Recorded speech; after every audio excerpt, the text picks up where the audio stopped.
I have a friend in New York, in L.A., John McCook. He's the patriarch on The Bold and the Beautiful.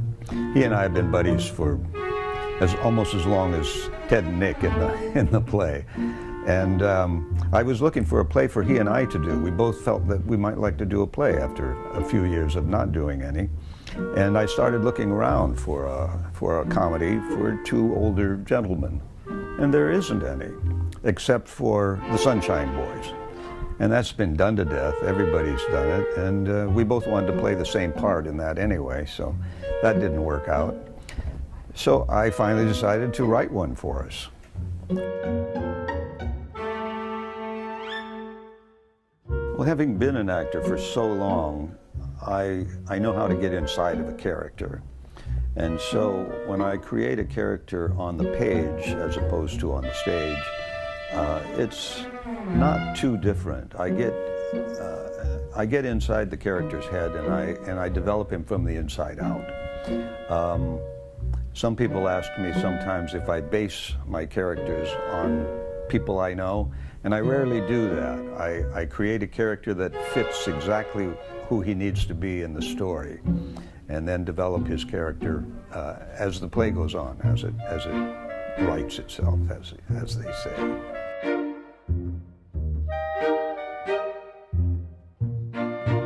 Well, of course,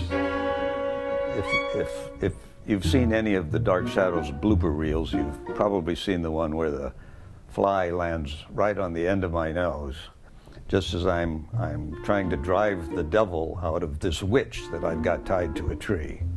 With a cross in one hand and the other hand raised to God, a fly lands right on my nose. And in retrospect, what I should have done was hit it with the cross.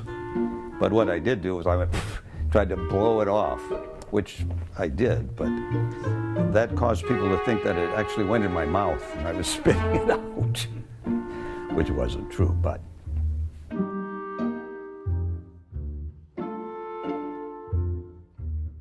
Well, I've been doing that for years with the various soap operas that I've been on, and I enjoy meeting the people and hearing their comments.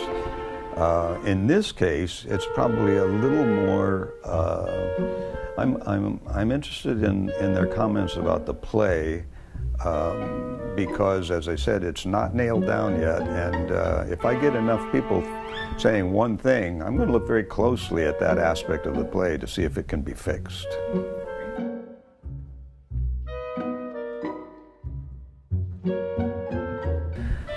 The acting jobs are many fewer, and that's one of the reasons I'm writing plays with elderly actors in them, to create more parts for older actors.